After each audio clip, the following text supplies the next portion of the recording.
استووا.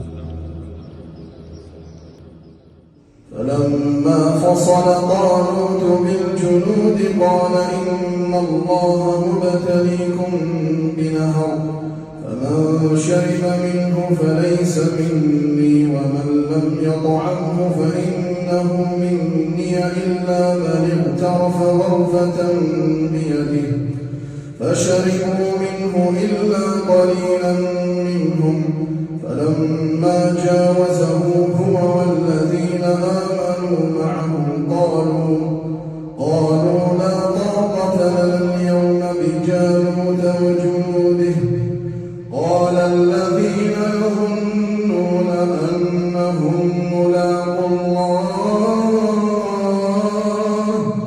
كم من فئة قليلة غلبت فئة كثيرة والله مع الصابرين. ولما برزوا لجالوت وجنوده قالوا ربنا أفرغ علينا صبرا وثبت أقدامنا وانصرنا على القوم الكافرين فهزموهم بإذن الله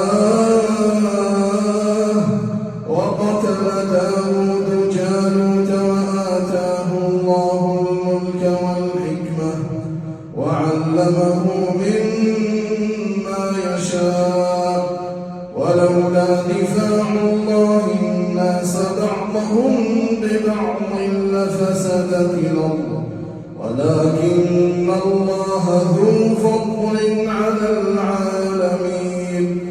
تلك آيات الله نتلوها عليك بالحق وإنك لمن المرسلين. الله